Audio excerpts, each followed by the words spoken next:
todo o material, gente. Então, iniciou a gravação, boa tarde. Sejam todos bem-vindos. A gente está dando sequência aqui à disciplina Gerenciamento de Efluente Industrial, está dando sequência às aulas online.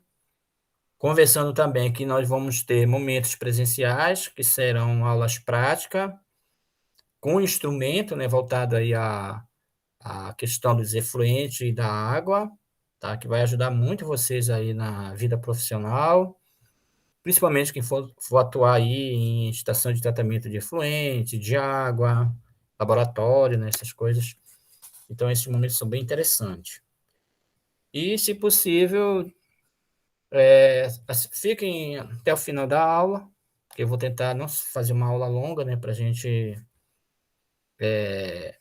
tentar trabalhar o assunto e você junto, né, para que não fique depois nenhum problema, nenhuma dúvida, digamos assim, para frente, tá? A gente vai tentar aí tá tirando todas as dúvidas possíveis, tá?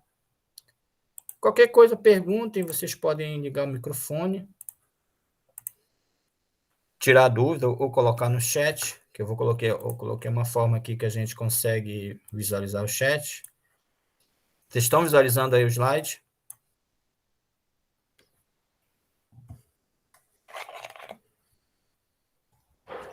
Sim, professor. Slide 4. Então, né? Qualquer coisa, vocês perguntem, tá? Fiquem tranquilos. O slide não é longo. E também a gente vai falar de alguns conceitos, né? E já na outra aula a gente já vai falar especificamente dos instrumentos que trabalham aí os parâmetros do efluente, né? Que seria basicamente similar ao da água, né? Que a gente acaba trabalhando em conjunto. Porque a água, né, efluente, a diferença dele é porque ele é uma água que está com resíduo, né? Uma água residuária, uma água com, digamos, com poluente que precisa ser tratado para a gente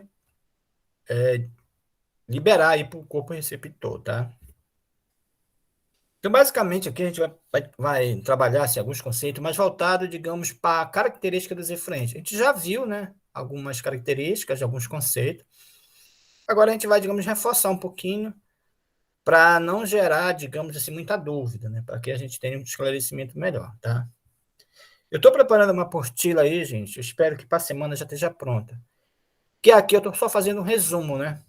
E lá já vou deixar o material para vocês mais completo, com uma parte literária, né, para vocês estarem consultando aquele conceito com mais detalhe, tá? Aqui é só um geralzão, é só um resumo, digamos assim.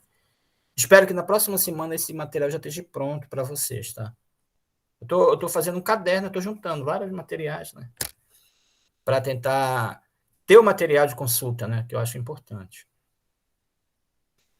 Então, essas características aí do efluente, de antemão, né? A gente sabe que definir a característica do efluente de uma indústria, ela vai depender muito da indústria que a gente está trabalhando, né?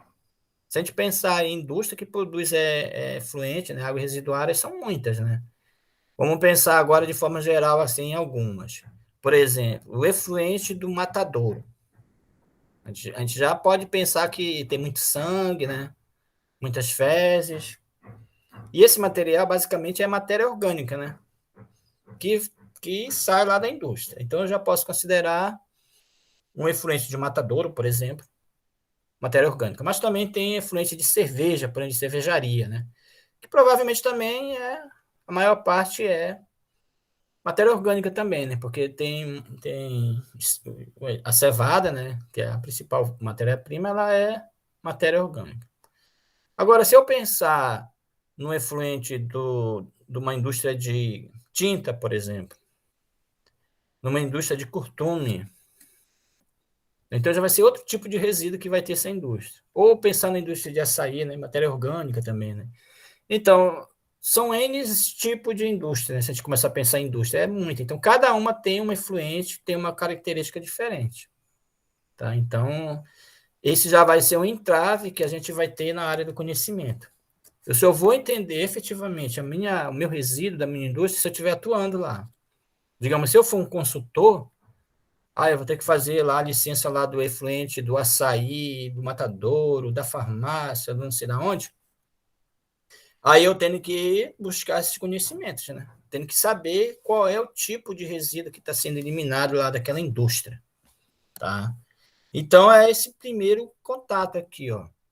Essa substância, né, que eu estou me referindo, né? Ah, é uma substância química, uma substância orgânica, ou também, né, que seria um contaminante, né, que pode provocar, né, algum tipo de doença, né, algum tipo de risco, né, aquele manancial, né? Podemos poluir, né? Então eu tenho que saber qual é essa substância e qual é, digamos, o potencial patógeno com doença, né, desse material que vai ser lançado pelo corpo receptor, né?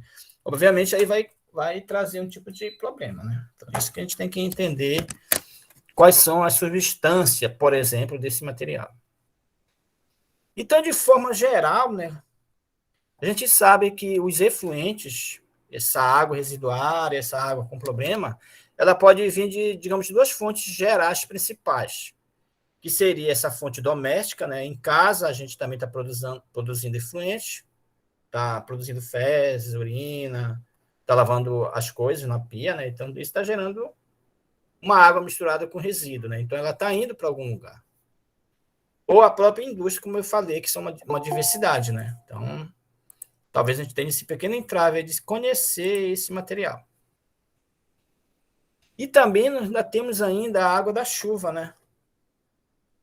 A gente sabe que o ideal é que a água da chuva, a água da drenagem, né, da chuva, ela deveria ter uma tubulação separada das outras águas, né? Só que às vezes vai tudo junto isso. Então é também um efluente. Então gera também um resíduo, né? Gera um volume, digamos assim, de resíduo que seria das áreas urbanas.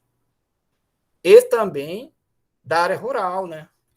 Por exemplo, o pessoal que usa muito pesticida aí na agricultura, principalmente em agricultura industrial, né, que a gente chama, né, que seria aquela agricultura como a soja, o milho, né, até mesmo feijão, arroz. Então, eles são produzidos em alta escala em grandes áreas. E geralmente os agricultores, os produtores, né, usam muito pesticida. Que seria o pesticida? Algo que vai matar algum tipo digamos, de inseto ou combater alguma doença que dá na cultura, né? Então, não existe nenhuma plantação de soja ou de milho que o agricultor não use agrotóxico. Não existe. Por que não existe? Porque, primeiro, que é uma área monocultivo, né? Só tem milho lá hoje em grandes áreas. É obviamente que vai dar problema, né? Porque o meio ambiente ele não é assim. A normalidade dele não é ter aquela área só um cultivo, né? Mesmo que seja só eucalipto, só pinos, né? Não é o ideal. A natureza não responde, né? Certinho. Então, é claro, vai ter doença. E com isso, ele vai usar um defensivo. E isso daí tudo vai gerar poluente que vai para o rio, e vai para o corpo receptor. Vai chover, vai carrear, vai levar tudinho. Então, cada uma dessas fontes, né, que seja ela doméstica, industrial, seja ela agrícola, vai ter uma característica nesse efluente. Vai ter digamos, uma variação. Como eu falei, pouca matéria orgânica ou não. Como a gente vai ver isso? Através de alguns parâmetros que a gente vai ver lá na frente, como DBO, DQO, a gente vai estudar isso um pouquinho nas outras aulas e para frente. Quais são esses parâmetros que a gente pode identificar aí? Eu posso já fazer uma análise e perceber, olha, tem muita matéria orgânica nesse efluente. Então eu posso imaginar qual é a indústria que tem na região. Ah, tem o matadouro, tem áreas agrícolas grandes na região, então eu já posso imaginar que esse resíduo é dessa área. Ou uma área industrial, como no caso a Hidro, né, que ela trabalha muito com, eu acredito, ácido sulfúrico, né? E aí, obviamente, esse resíduo vai estar aí com excesso de matéria química, que seria esse ácido sulfúrico, por exemplo, né? E a gente sabe que, apesar da problemática, os contaminantes orgânicos, eles podem e são degradáveis, né? Por exemplo, do matadouro. A matéria orgânica, as fezes, a urina que vem de lá, o sangue, ele pode ser degradado aí do meio ambiente.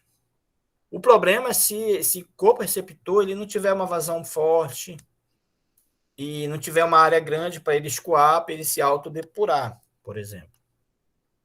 Aí, se ele for um rio pequeno, com excesso de material, excesso de nutrientes, pode matar o rio, se for a vazão dela for baixa.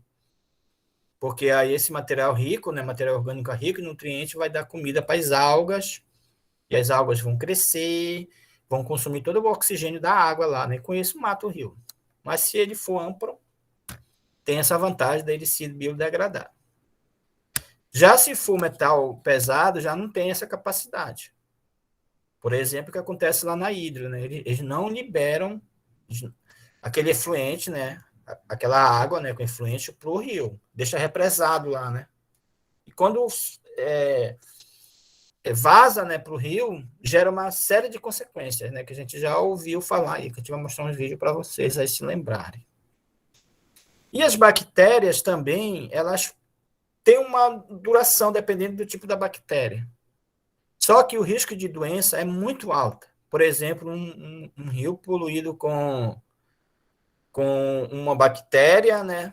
E a gente consumir essa bactéria, a gente pode ter diversos tipos de doença aí. Pode ter cólera, pode ter dengue, pode ter febre, diarreia, né? Várias coisas que é produzida não só pelas bactérias, né? Mas pelos micro-organismos patógenos como um todo, né? Como vocês já viram, né, em outras aulas aí, né? Quais são a maior parte desses problemas e desses micro-organismos, né? Os patógenos, né? Aí vem vírus, bactéria, protozoários, né? Que tudo trazem doença, né? E se a água tiver lá, não tiver lá adequada, pode proliferar aí esses problemas. Então, a gente sabe de toda, digamos, essa complexidade que causa a poluição da água, além da doença, né? Que pode trazer uma série de problemas para a gente, pode mudar aí a qualidade da água, qualidade de vida até das pessoas. Então, a água ela é fundamental. Então, esse efluente, né, que vai ser lançado novamente, essa água, né, que vai ser devolvida aí para o receptor, ela tem que estar em níveis padrões, né, em níveis aí conforme a legislação, principalmente o CONAMA, né, que a gente vai ver depois aí quais são eles. Mas você já sabe, CONAMA, né, que tem lá os parâmetros mínimos aí para essa água ser devolvida no corpo receptor. Então, ela tem que ser tratada, cuidada e devolvida. Quando é o caso de ser devolvida. Quando não há como devolver, como esses efluentes da mineração, ela fica lá represada para a vida toda.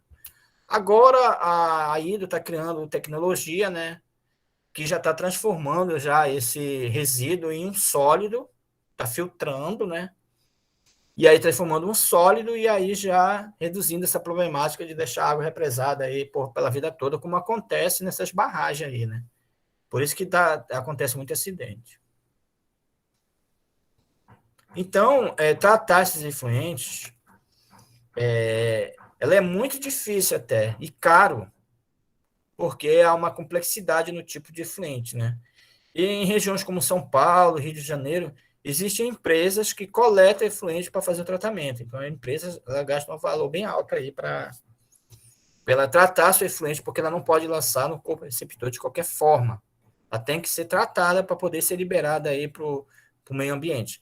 Apesar de toda essa norma, toda essa legislação, cobrar, fiscalizar, ser rígida, a gente vê que isso não acontece muitas das vezes na realidade. Se vocês forem lá na orla da cidade de Abaetetuba, dê uma olhada lá para o rio.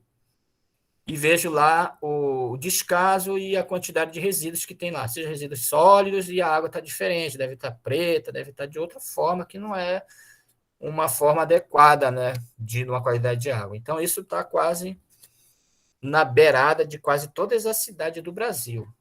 Eu não sei dizer uma cidade que não esteja poluída aí à frente dela.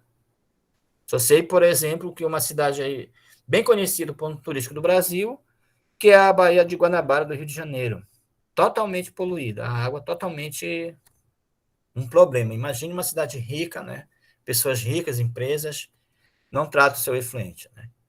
Imagine as cidades menores, né, que esse recurso é bem alto, né, e toda essa dificuldade. Então, para se chegar a essa água de qualidade, essa devolução para o corpo receptor de uma água boa novamente, de uma água que não tenha, digamos, resíduo, que esteja dentro da normalidade, dentro do chamado parâmetros, né, de qualidade de água. E aí, esses parâmetros, né, de qualidade de água, que a gente vai estudar alguns e ver alguns equipamentos que a gente tem. Quando a gente mostrou agora turbidímetro, pHmetro, né? E aí a gente vai analisar o parâmetro e ver qual o limite que ele deve ser lançado, devolvido ao corpo receptor. Por exemplo, alguns parâmetros a gente não tem, a empresa às vezes ela não tem recurso para ter lá no seu laboratório, ou até mesmo a cidade, né? Aí a gente vai coletar essa água e mandar para o laboratório. Por exemplo, agora a gente está fazendo um projeto de empreendimento de açaí e a gente vai coletar as amostras. É claro que para coletar a amostra tem toda uma técnica também, né? De qualquer jeito. Né? A gente vai coletar as amostras de água e vai mandar para Belém, o laboratório que é credenciado, que já é fiscalizado pelo Inmetro, pelos órgãos ambientais. E a gente vai mandar a amostra para eles fazerem lá todos os parâmetros, que são basicamente 19 parâmetros, tá? E a gente no IF a gente vai trabalhar 4, 5 parâmetros. Então, para a gente ter uma água de qualidade, precisa do mínimo, assim, de forma razoável ainda. Mínimo aí não é o ideal. 19 parâmetros. Ou seja, a gente vai pagar R$ 140 por cada amostra. Aí eu vou dizer, essa água está poluída, essa água está boa. Porque até então, se eu analisar 2, 3 parâmetros, é insuficiente. Então, esses parâmetros eles estão aqui envolvidos nessa linha aqui, por exemplo. Que são os parâmetros físicos, né, que a gente já conhece, alguns. Os parâmetros químicos, né, que a maioria deles são químicos. Parâmetros microbiológicos. O microbiológico é menos, por exemplo, né, é basicamente coliformes termotolerantes, que é o geralzão de tudo. O coliforme fecais, né, que induz se tem fezes ou não, e o E. coli, que já é a fezes. E também os cianobactérias, as cianosbactérias, né, que pode ser de várias formas. Então, qual é o problema da cianobactéria, logo adiantando, né? Basicamente é que ela vai favorecer lá, ela vai ser um indicativo de que a água tem muito fósforo, tem muito NPK, por exemplo. Porque aí está favorecendo o crescimento de algas. A alga vai consumir oxigênio e aquela água vai. Aquele rio vai morrer. E sem contar também, né? Se a gente tiver um contato na pele, como está acontecendo lá em Beja, parece, né? Estão lá verificando, né, o aparecimento, proliferação de cianobactérias. Aí, se a gente tiver o contato na água com ele, a gente pode ferir a nossa pele, né? Pode deixar uma mancha vermelha, né? Porque o excesso dela acaba sendo tóxico para o ser humano, né? Mas o problema maior dela é ambiental mesmo, em relação à vida daquele corpo receptor. E há também outras formulações, digamos, outros tipos de análise laboratoriais que vão dar um parâmetro para a gente de qualidade de água, como, digamos, os bioensaios e parâmetros ecotoxicológicos, né? Ou seja, através de uma planta, por exemplo, ela pode indicar para mim que aquele corpo receptor está, de alguma forma, com algum indício de poluição, por exemplo. Por exemplo, se eu vejo alguma planta aquática, um mumuré, por exemplo. Não sei se vocês sabem que esse mumurezinho que tem por aí, né? Só um, mas pode ser outros. Ele está aparecendo de forma demasiada naquele corpo receptor. Então, pode ser que ele seja um indicativo de algum tipo de doença, algum tipo de problema.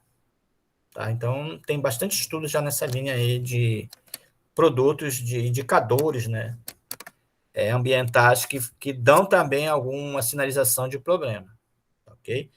Mas a norma, a resolução do CONAMA, as portarias, por enquanto, estão focadas aí nesses 3 parâmetros, físico, químico e biológico.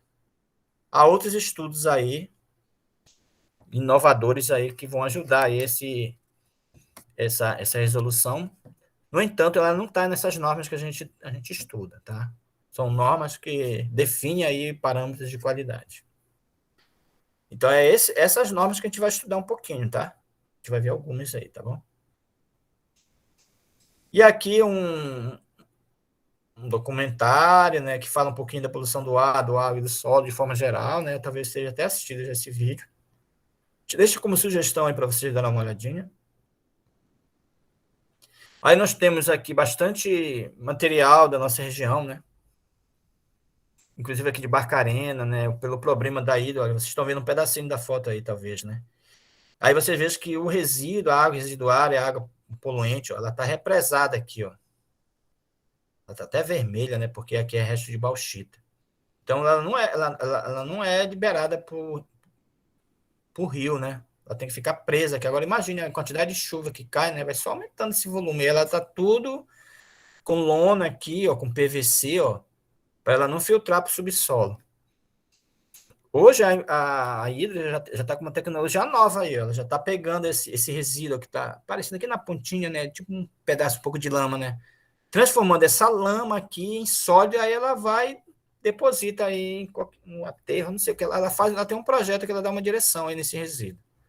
Diminui esse volume aqui, ó. Porque imagine 10, 20 anos, não sei para onde vai vazar para algum canto, né? Mas por que ela não pode ir para o corpo receptor? Porque ela é um metal.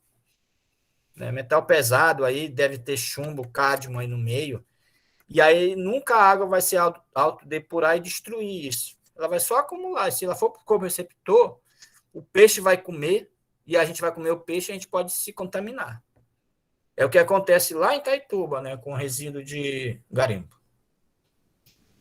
Eu falo em Itaituba, mas Marabá tem várias regiões aí que tem essa problemática. Ou seja, então o nosso objetivo é tratar essa água residuária da indústria e devolver ela para o corpo receptor. Porque, obviamente, a empresa vai produzir água e água e água e água e água, a gente tem que dar um jeito de dar fim nela, né? Não pode lançar direto, que é crime. Tá? Aqui, para clarear, né, nós lembrarmos lá das legislações, nós temos aí essa bem batida aí a 357. É nela que tem a classificação dos corpos de água, nela que tem alguns parâmetros de efluente, só que veio essa outra resolução aqui, a 430, foi no mesmo ano. Eles fizeram ela, mas aí teve briga aí eles lançaram uma outra, justamente corrigindo algumas discrepâncias aí do lançamento de efluente. Ó. Então, basicamente, essa resolução do CONAMA, a 430, ela deu uma melhorada aí na 357, e lá ela está dizendo quais os parâmetros que a gente vai lançar a água aí de volta no corpo receptor.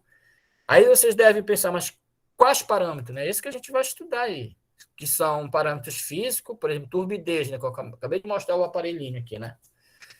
Então, esse aparelho, turbidez, está lá dizendo lá na norma qual é a água, qual a turbidez dela, que deve ser devolvida lá para o corpo receptor. Ou qual a turbidez da água que a gente pode beber. Tá? Por exemplo, aqui está relacionado a efluente, a 430, 257, ainda tem ainda 382, se eu não estou enganado, que é de água subterrânea. Eu vou colocar também para vocês a 382, eu não me lembro se é 382. E nós temos agora a outra portaria, né, que seria do Ministério da Saúde. Vocês podem até se confundindo aí, né? Olha, já é uma outra agora, ela é recente, né, desse ano. A 2114, se eu não me engano, até esqueci o outro número, né? Que estava no último slide, estava a outra, já atualizei, né? Porque ela mudou recentemente. A cada 5 anos, essa portaria aí de água para beber, né? Essa água aqui para consumo humano, essa portaria aqui, ela que está dizendo os limites, ela muda, tá? Então agora nós temos daqui a 5 anos à frente, ela vai mudar. Por enquanto, ela vai valer essa daqui, ó. Também ela está sendo fortemente batida aí, tá? Porque teve algumas coisas que eles foram muito flexíveis. E a gente sabe que com o aumento de doença, né, com o aumento de problema, a ideia é ficar mais dura. Então, eles acabaram flexibilizando um pouco. Recomendo fortemente vocês darem uma olhadinha aí nessa portaria. É através dessa portaria que é cobrado aí os parâmetros mínimos, né? Que no caso aí o laboratório já está em comparação com essa portaria pedindo para a gente fazer a coleta certinho e ele recomenda lá a gente fazer os parâmetros. Tá? Então, uma análise de água com esses 19 parâmetros, hoje, está custando em torno de R$ 140 lá em Belém, levando lá, já a gente fazendo a coleta levando lá no laboratório, entregando para eles entregar de volta para a gente o resultado. Olha a responsabilidade da gente fazer a coleta certinho, para não contaminar, senão é tudo perdido, e também verificar quais são os parâmetros que realmente eles vão analisar. Por exemplo, não adianta eles analisarem lá o pH, porque essa amostra vai chegar lá depois de, eu acho, de 3 horas ou 4 horas de tempo. A amostra, a análise do pH da água, ela tem validade em torno de 15 minutos. Então, aí, no mínimo, eu tenho que saber mexer nesse aparelho aqui de pH. No mínimo, eu tenho que ter ele. Esse aparelho aqui, gente, eu comprei ele agora recente, parece R$340, R$350. Tá? Tem outros aparelhos, tá, gente? A indústria aí está abarrotada aí de equipamentos tecnológicos bem atual, bem inovador. Inclusive, tem uma sonda que ela já dá quase todos os parâmetros. Ela está em torno de 5 mil. Uma sonda pequena, assim, bem tranquila, já dá todos os parâmetros para a gente. Mas só que a gente tem que analisar que a gente tem que ter um laboratório credenciado, né? Uma fiscalização, né? Por exemplo, no IFPA, a gente tem lá um laboratório lá de estudo. Para ele ter validade, a gente tem que credenciar ele no Inmetro. No Inmetro, em outros órgãos, para ele dizer que o laboratório está ok, ele está realmente legal para justamente a nossa análise validar, tá? Porque a gente não pode simplesmente estar fazendo qualquer coisa sem ter um credenciamento. Por exemplo, esse material que a gente comprou, ele tem certificado de método direitinho. Mas o geralzão, ele não vai dar uma garantia para a gente fazer, digamos, para uma empresa, né? Inclusive, a direção, né, tá atrás aí de um laboratório aqui para o IF, um laboratório de água, tá? Tem uma conversação com a ele para montar um laboratório de água aqui no IFPA. Eu não sei dizer como está o andamento. Então, gente, nós precisamos entender, no mínimo, essas 3 normas, tá? Você já tem, vou colocar de novo lá para vocês.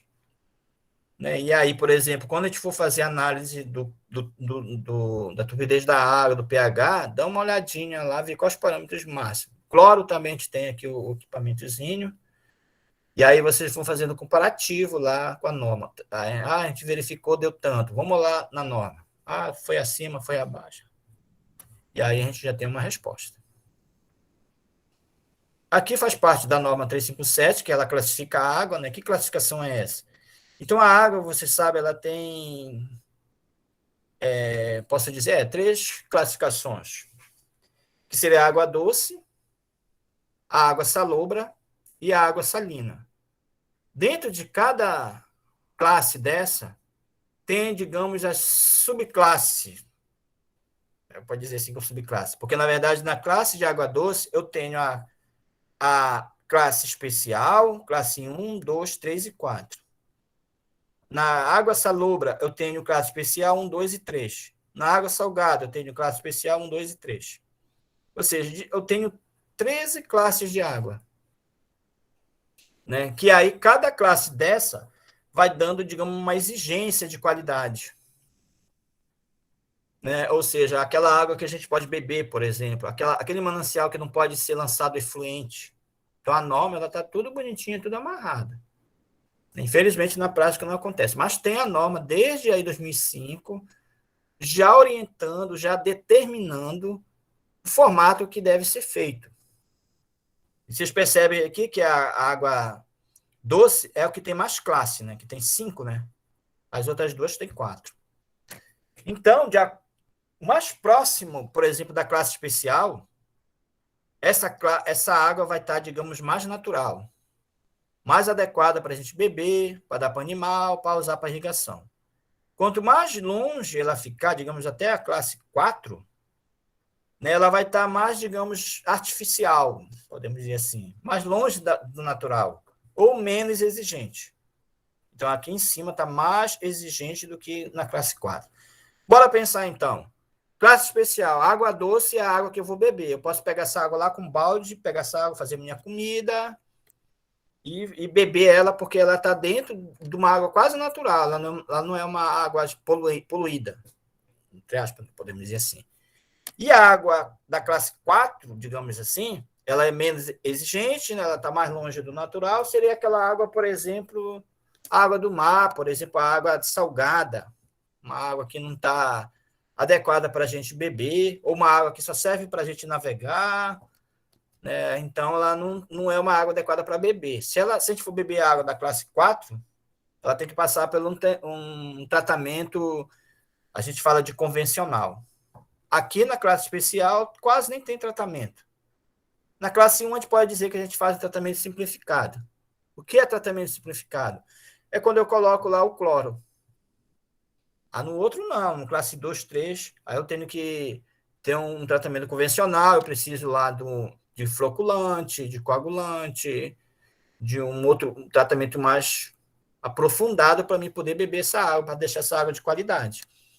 Porque quando a gente fala água para beber, né, a gente pensa que a água de qualidade só tem que ser para beber. Não é. Tem que ser água boa para os animais, senão os animais vão morrer se eles tomar água poluída, água salgada, então não é para isso que eles têm. Ou para água para mim usar na minha hortaliça, na minha frutífera, não vai ser uma água qualquer, né?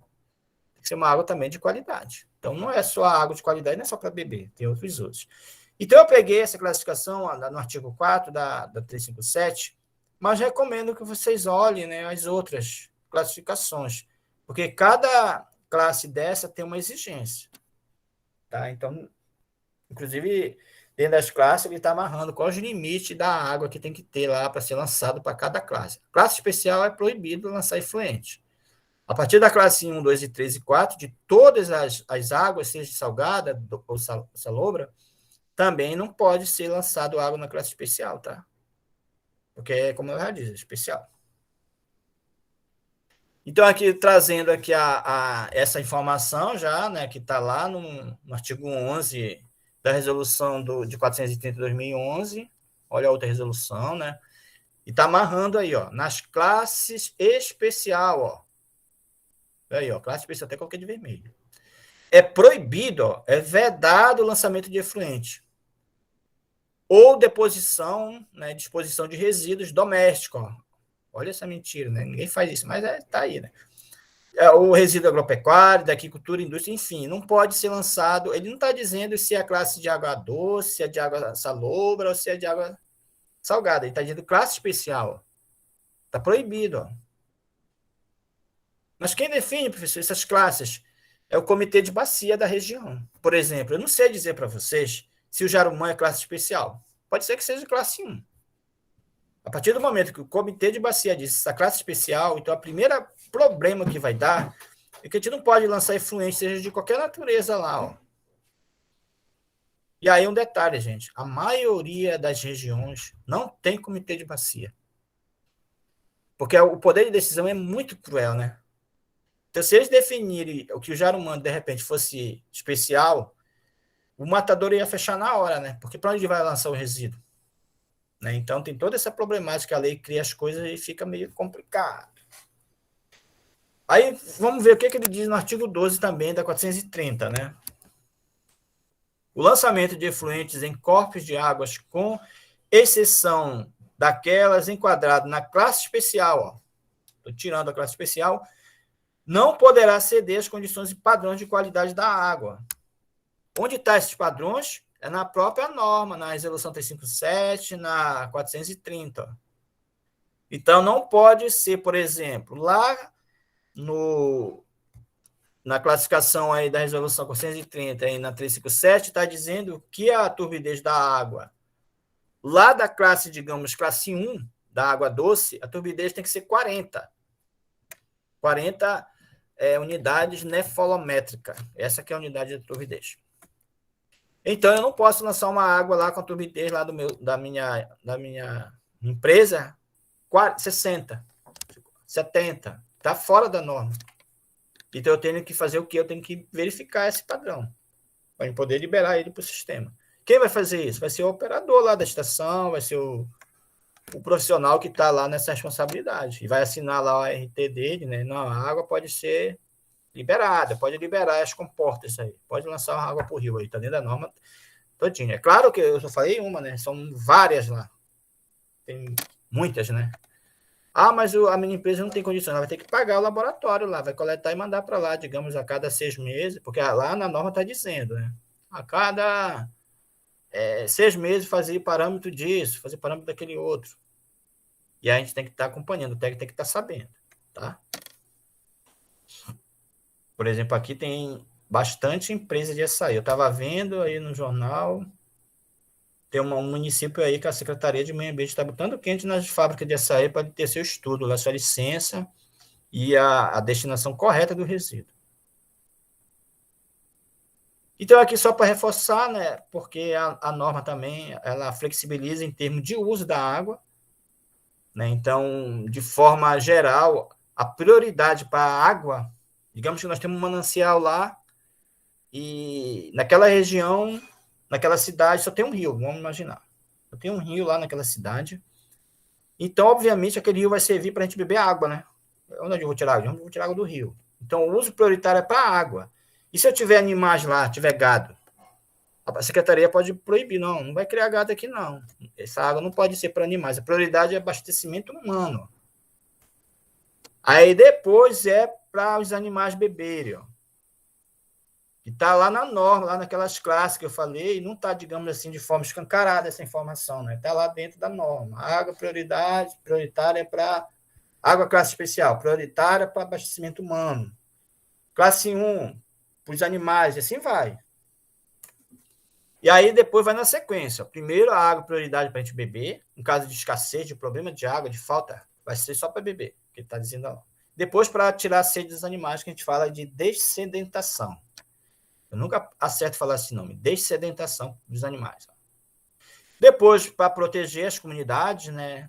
Que tem as comunidades, no caso dos peixes, aquele recurso aquático, né? Que está lá naquele ambiente. Então, a prioridade é para eles, digamos, de forma geral, aí não diz qual é, aquático de forma geral. Depois, para usar para irrigar a agricultura, né? Aí, porque a gente sabe que isso é uma água de uso consultivo, né? A gente está tirando e aquele recurso pode estar reduzindo naquele período, né? Sabe que a água é um ciclo fechado, ela fica se repondo, mas de repente eu tiro água lá doidado lá e aquele recurso vai naquele momento reduzir, né? Então, por isso que a escala de irrigação ela está entre lá para baixo, porque a água de irrigação é a água que mais é desperdiçada, que é a maior quantidade que é usada. Porque imagine um monte de irrigador lá, ligado lá, é água doidado. Então é muita água que é puxada do recurso, do rio, né? Ou do subterrâneo, né? Então, consome muita água. Os números que a gente tem dados gráficos, a maior parte da água para irrigação. Ganha da indústria e de muitas coisas. E lá no menos prioritário, né? Seria a navegação. Tá? Então, nós temos tipo uma sequência aqui, tá, gente, de prioridade. Isso até cai muito em concurso, até, inclusive, tá? E aí existe, né, na legislação, na norma, né, a responsabilidade dos setores governamental, principalmente, né? Nós temos o setor social, né, da sociedade que fiscaliza, faz a denúncia, etc. Mas de forma, digamos, rotineira, de forma no dia a dia, temos aí os órgãos responsáveis aí para fiscalizar. Coloquei alguns aqui, omiti alguns órgãos também importantes, mas eu vou falar aqui, tá? Por exemplo, em São Paulo, nós temos a CETESB, né, que é como se fosse a COSAMPA aqui no Pará, né? E nós temos também a COSAMPA, Companhia de Saneamento do Pará, responsabilidade de monitorar, fiscalizar e ampliar o sistema. Temos a SEMAS, a Secretaria Estadual de Meio Ambiente e Sustentabilidade, que tem o papel, digamos, de dar outorga de água, de dar licença para a gente consumir água e também implementar alguns programas de melhoria, né, de atendimento à população. Aí, aqui é o órgão municipal, nós temos a SMEA. Mas, como eu falei, eu omiti alguns órgãos importantes aqui, como a FUNASA. A FUNASA, que é a Fundação Nacional, né, da Saúde, ela tem a responsabilidade de fomentar também regiões mais isoladas, né, como comunidades ribeirinhas, né, de trabalhar essa questão do tratamento da água. Inclusive, aqui em Abaetetuba, tem um projeto chamado Saltazê, né, que é o tratamento simplificado da água aí, em parceria com a prefeitura. Mas quem tem a tecnologia, quem dá uma grande parte do material é a FUNASA, do governo federal. A prefeitura ela só faz o meio de campo, digamos assim. E nós temos também um órgão principal, gente, vou ajeitar esse slide aqui porque ele faltou aqui, que seria a coordenação de vigilância sanitária. É ela que tem o papel de monitorar a qualidade de água dos municípios. Todos os municípios, entre aspas, deveriam ter ou tem a sua secretaria de vigilância sanitária. Então, na secretaria de vigilância sanitária, comumente deverão ter o seu laboratório de água, porque eles são obrigados a fazer coleta esporádica de regiões para fazer essa coleta, para fazer essa análise de água. É aqueles parâmetros mais rudimentares, né? Podemos dizer assim, principalmente parâmetros biológicos, para saber se a água está com problema, e aí, se a água apresentar problema naquela região, ela vai entrar em contato com o Ministério da Saúde, com a FUNASA, com a Vigilância Sanitária Nacional, para fazer um monitoramento, um programa mais específico naquela região. Então, esqueci de colocar aqui a Vigilância Sanitária, recomendo vocês a procurar esse órgão. O ideal era de fazer uma visitinha lá, se der certo, né? Justamente porque lá, entre aspas, deveria ter estrutura, né? Mínima para esses parâmetros de água, tá? E aqui só algumas unidades que eu falei, né? Mas a gente vai ver quando a gente for fazer os parâmetros direitinho. Só para a gente ver que existe algumas unidades lá que a gente, por curiosidade, né? Nós devemos saber. Por exemplo, turbidez é a unidade UNT, que seria a unidade nefolométrica de turbidez. A nefolométrica é um instrumento, digamos, do aparelho, que vai verificar digamos, a difusão da luz, da luz, né? Se ele refletir muito é porque essa turbidez está alta, ou seja, vai verificar se tem algum sedimento na água. Tá? Então, é um NT aqui a unidade. Às vezes é TNU ou um UT, que é a unidade de turbidez. pH, vocês sabem que é adimensional, ela é de 0 a 14. pH também é fundamental na água, né? A gente precisa dar uma compreendida, porque o pH ele muda tudo na água, no nosso organismo, em qualquer setor. Materiais sedimentáveis, né? Eu comprei um cone in-off, né? Que faz a medida do material sedimentável. É muito simples, é um conezinho, a gente coloca a água lá dentro e a gente vai esperar 1 hora e vai fazer a leitura aí, ó, da quantidade de sedimento que fica no fundo. É um cone. Né? Então, principalmente, é usado também para parâmetros de qualidade de água, mas para a indústria é importante porque o excesso desse material pode entupir os tubos, pode dar uma série de problemas. Muito simples isso daqui, a gente vai ver. A densidade, né, ela varia de grama por litro, quilograma, pode ser também metro cúbico, mas dá tudo no mesmo. Por exemplo, grama a litro eu transformo para quilograma a litro. Ou quilograma ou litro transformo para metro cúbico. Porque é na densidade, gente, que a gente vai saber os diferentes tipos de material. Por exemplo, eu pego uma água e analiso ela. Se ela der 1 grama por litro, é que ela é uma água próxima de puro. Então, é a densidade da água. Se a densidade começa a diminuir, aí eu já vou ver que é outro material. Por exemplo, o óleo, né? O óleo ele fica, digamos, geralmente na parte superior, né, do líquido, né? Fica em cima, né? Falando direto logo. Então, essa densidade da água é menor, né? Porque ela não está ficando em cima, não está boiando. Então, aqueles que vão lá para o fundo, que seria o metal pesado, a densidade é maior do que a água. Aqueles que vão... Eu acho que estou falando certo, né? Aqueles que ficam lá na superfície são menor.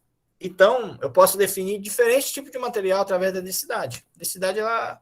Se tiver uma densidade lá, poxa, olha, esse daqui é esse material. Esse material tem uma escala dizendo. Tá? E aí, a nossa temperatura, a gente comumente está acostumado, né, a ler no grau Celsius, né? Ah, eu estou com 30 graus. Esse 30 graus, o que é? Que vem logo na cabeça? É Celsius, né? Não sei o que, grau Celsius. Mas eu posso ter uma outra medição, que a medição internacional é Kelvin. Ou uma medição americana, né, que é a Fahrenheit. A única diferença é saber transformar essas escalas. Isso daí você já deve ter visto lá em física, vocês já estão batidos, né? Então já não é problema. Aí a gente só tem que ficar analisando quando a gente vai fazer os cálculos para ver lá o que é que ele está pedindo, né? Se ele está pedindo lá, se ele dá lá um material, né, com uma unidade, a gente só tem que verificar se, por exemplo, aquela unidade está em graus Celsius, se tiver em Kelvin, eu tenho que transformar. Eu tenho que verificar minhas unidades lá, se é quilograma metro cúbico, ou não, está em litro, eu tenho que transformar. Só que esse joguinho besta aqui, a gente pode jogar numa planilha do Excel e resolve rapidinho o problema. Mas não tem segredo, não tem problema não, é bem tranquilo. Tá? Então, a gente se sai dessa de boa. É só para a gente ter um entendimento, eu peguei só essas aqui, mas também tem uma porrada aí, né? Só para a gente ver que essas unidades aqui, ela acompanha a gente a vida toda. A gente tem que saber aos pouquinhos aí, gravando. Eu me atrapalho às vezes eu tenho minha listinha aí, qualquer coisa eu vou dar lá uma olhadinha e relembrar. Aqui só aquela questão da química, né, que vocês já estão acostumados, porque ela vai acabar gerando a densidade, né, que é a mesma coisa, digamos, que concentração. Densidade o que é? A gente acabou de ver aqui, densidade, ó. Grama, que significa o quê? Massa, né? Litro ou metro cúbico é o volume, né? Então, concentração, ó, é a mesma coisa, massa, volume. Isso vai depender, por exemplo, quando eu falo em concentração, essa massa é massa molar, aquela história lá da química, né? Mas o volume sempre é o mesmo. E aí a gente vai chegar a essa situação, novamente, grama por litro, aí tem uma subunidade que é o miligrama. É só para a gente se acostumar, porque a gente vai ver lá na frente talvez alguma coisinha assim, mas sem muita... Quando eu disser assim, olha, vamos colocar lá o nosso sulfato de alumínio, aí o sulfato de alumínio lá, a concentração dele tanto. Opa, falei concentração, já sei que é grama por... Opa, tem uma barata aqui. Grama por, digamos, por litro ou por metro cúbico. Eu vou dar para vocês lá um recipiente, né? Olha, vamos lá encher esse recipiente aqui de, digamos, de sulfato de alumínio, sulfato de ferro para fazer o tratamento da água, né? Professor, mas qual a concentração? Ah, coloca lá 50 por 50 miligramas lá. Aí já vou saber lá a minha concentração. Aqui só um, digamos, um exemplo, né? Se estivesse na sala, nós já fazer isso, mas é de boa. Qual a concentração da solução, ó? Em que se dissolve em 20 miligramas de sulfato de alumínio? Opa, então 20 miligramas em cima é massa, olha, está miligrama. E embaixo um nitro. Aí eu vou saber a minha concentração. Dá 20, tá lá o valor. Ou do outro aqui, dois exemplinhos eu coloquei aqui. Muito simples, é só de fazer a divisão. E o valor que eu tenho aqui, dá 10, 20, 30, não sei o quê. Aí eu quero lá a minha concentração de sulfato férrico. Justamente é isso que eu vou colocar lá de material, né, lá na água para ele diminuir ou aumentar ou equilibrar o pH da água ou neutralizar a alcalinidade ou fazer e tal e tal. Que a gente vai ver lá para frente com mais detalhe essas coisas que eu tô apenas pontuando, né? Lá na frente vai fazer sentido para vocês, né? É o que eu estou falando aqui, tá? É importante, tá, gente? Essas continhas são bestas, mas na hora a gente fica meio atrapalhado. Mas não tem segredo nenhum, tá? É bem tranquilo. Então era isso aí, gente, que a gente tinha, né? Então a gente sinalizou nessa aula que a gente vai trabalhar os equipamentos instrumental, né? Então significa dizer que na outra aula eu já vou falar de temperatura, falar de turbidez, falar de condutividade, e cada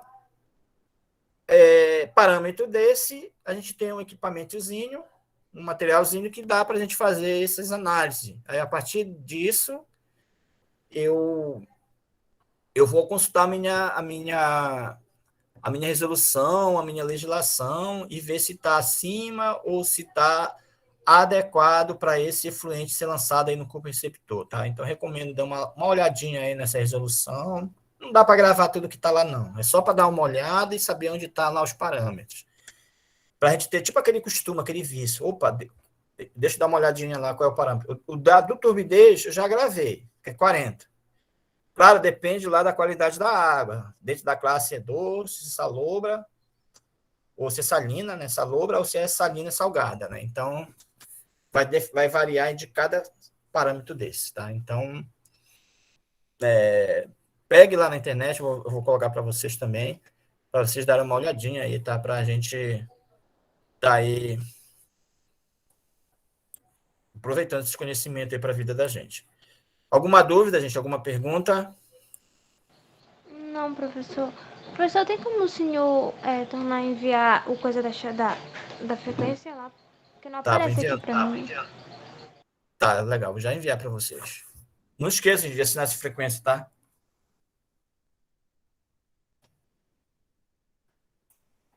Aí, gente, como eu falei, na outra aula a gente fala instrumental, então E aí, provavelmente, na outra aula, a gente já consiga já fazer a aula prática, tá?